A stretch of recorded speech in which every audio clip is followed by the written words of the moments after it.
श्री स्वामी समर्थ सगळ्यांना। उद्या दिव्यांची अमावस्या आहे आणि दिव्यांच्या अमावस्याला आपल्याला आपल्या पितरांसाठी एक दिवा लावायचा आहे। तो दिवा लावल्यामुळे पितरांना मोक्ष प्राप्त होतो आणि घरावरचं सगळं जे संकट असतं, जी विघ्न असतात, जी की आपल्याला पितृदोषामुळे भोगावी लागत आहेत, ती संकट दूर होतात।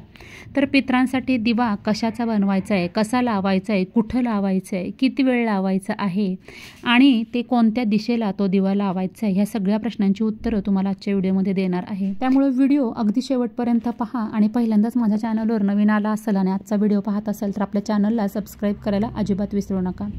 तर अमावस्या तिथी ही पितरांना समर्पित असते। प्रत्येक अमावस्याला आपण पितरांसाठी दहीभाताचा नैवेद्य हा घरातली जी गॅलरी असते छतावर हा ठेवला पाहिजे। त्यामुळं आपले पित्र हे प्रसन्न होतात आणि घरावरच्या अडचणी ह्या दूर होतात। तर दिव्यांच्या अमावस्या म्हणजेच आषाढ महिन्याची अमावस्या, दीप अमावस्या, गतहारी अमावस्या, वेगवेगळ्या नावांनी ही अमावस्या ओळखली जाते। प्रत्येक अमावस्येप्रमाणे ह्याचं सुद्धा एक वेगळं वैशिष्ट्य आहे। दिव्यांच्या अमावस्याला आपण घरातले दिवे साफसफाई करतो आणि पुढील येणाऱ्या सणांसाठी ते सुसज्ज करतो। दिव्यांच्या अमावस्येच्या दुसऱ्या दिवशीपासून आपला हिंदू धर्मातील सगळ्यात पवित्र महिना श्रावण महिना सुरू होतो। त्यामुळे ह्या अमावस्याला अत्याधिक महत्त्व आहे। दिव्यांच्या अमावस्येच्या दिवशी घरामध्ये एक नारळ तिन्ही सांजेच्या वेळेला नक्की देवासमोर फोडा आणि त्या दिवशी शक्य असल्यास दिवसभर आपल्या देवासमोर तुपाचा दिवा हा लावा। तर पितरांसाठी जो दिवा आपल्याला लावायचा आहे तो आपल्याला तिन्ही सांजेला लावायचा आहे। त्यासाठी काय करायचं आहे, तो दिवा आपल्याला कशाचा बनवायचा आहे, तर तो दिवा आपल्याला कणकेचा बनवायचा आहे। कणकेचा दिवा म्हणजेच गव्हाच्या पिठाचा दिवा आपल्याला बनवायचा आहे। गव्हाचं पीठ थोडंसं घ्यायचं आहे, पण त्यामध्ये मीठ हे घालायचं नाही आहे। किंचित चिमूटभर तुम्ही हळद त्यामध्ये टाकायची आहे आणि त्याचा घट्टसर गोळा करून एक मीडियम साईजचा आपल्याला बऱ्यापैकी तेल बसेल असा दिवा एक तयार करायचा आहे। तुम्ही तो 4 मुखीसुद्धा करू शकता आणि 1 मुखीसुद्धा हा दिवा करू शकता। तर हा दिवा तिन्ही सांजेला आपल्या पितरांच्या नावानं तुम्ही घराबाहेर दक्षिण दिशेला लावू शकता किंवा घरामध्येच कुठल्याही घरामध्ये दक्षिण दिशेला कोणत्याही भिंतीजवळ तुम्ही दक्षिण दिशेला जी भिंत असेल तिथं तुम्ही घरात किंवा घराबाहेर दोन्हीकडे लावू शकता। यामध्ये तुम्हाला तिळाचं तेल किंवा मोहरीचं तेल हे वापरायचं आहे। पण समजा तुमच्याकडं तिळाचं तेल आणि मोहरीचं तेल दोन्हीही नसेल तर आपल्या घरामध्ये जे तेल आहे उपलब्ध ते त्या दिव्यामध्ये टाकायचं आहे।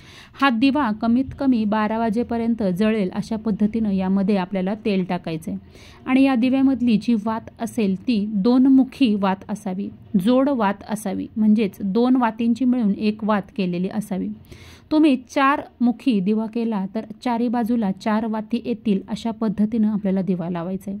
आणि जर का 1 मुखी तुम्ही दिवा बनवला तर त्याचं जे दिव्याची ज्योतीचं तोंड जे असतं ते दक्षिण दिशेला करायचे, कारण पितरांची दिशा म्हणून दक्षिण दिशा ओळखली जाते। यमाची दिशा ही दक्षिण दिशा असते, पितरांची दिशा दक्षिण दिशा असते। पितरांसाठी कुठलाही नैवेद्य ठेवताना आपण दक्षिण दिशेला ठेवतो।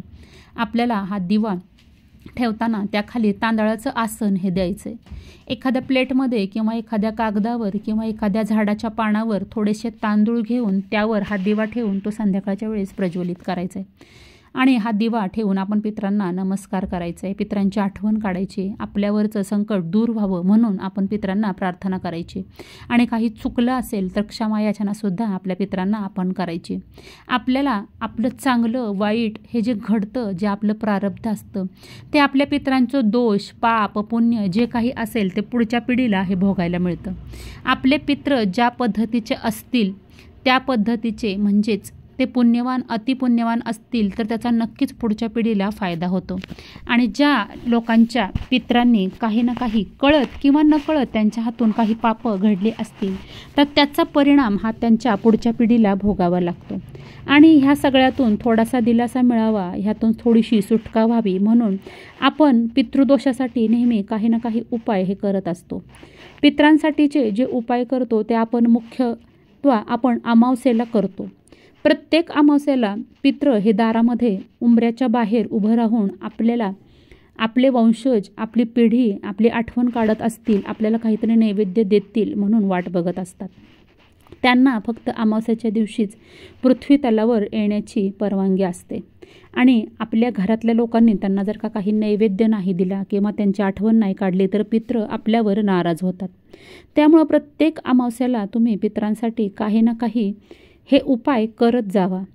काहीच जमलं नाही तर कमीत कमी अमावस्याला आपल्या पितरांची आठवण काढून मनातल्या मनात तुम्ही त्याची क्षमा मागितली तरीसुद्धा खूप चांगले परिणाम तुम्हाला हळूहळू बघायला मिळतील. 4 ऑगस्ट 2024 रविवारी यंदाची दीप अमावस्या आहे. दीप अमावस्येला नक्की घरातला एकूण एक दिवा शोधून तो आपल्याला स्वच्छ करून पुजायचा आहे. तुम्ही दिव्यांची पूजा ही सकाळी किंवा तिन्ही सांजेच्या वेळेला सुद्धा करू शकता. दिव्यांच्या अमावस्येची काय कथा आहे, काय महत्त्व आहे याविषयीचे भरपूर व्हिडिओ मी आपल्या चॅनलवर पोस्ट केलेत, ते नक्की पहा. त्याच पद्धतीनं दिव्यांच्या अमावस्येला सकाळी अंघोळीच्या पाण्यामध्ये आपल्याला कुठली एक वस्तू टाकायची आहे की जेणेकरून आपल्यावरची निगेटिव्हिटी दूर होईल, हे सुद्धा मी एका व्हिडिओमध्ये सांगितले. तोही व्हिडिओ पाहिला नसेल तर नक्की तो सुद्धा व्हिडिओ तुम्ही आपल्या चॅनलवर जाऊन नक्की पहा. आजचा व्हिडिओ आवडल्यास जास्तीत जास्त लोकांपर्यंत शेअर करा. व्हिडिओला लाईक करा, चॅनलला सबस्क्राईब करा. लवकरच भेटूया नवीन व्हिडिओमध्ये आणि नवीन माहितीसोबत. तोपर्यंत माझ्याकडून सगळ्यांना श्री स्वामी समर्थ.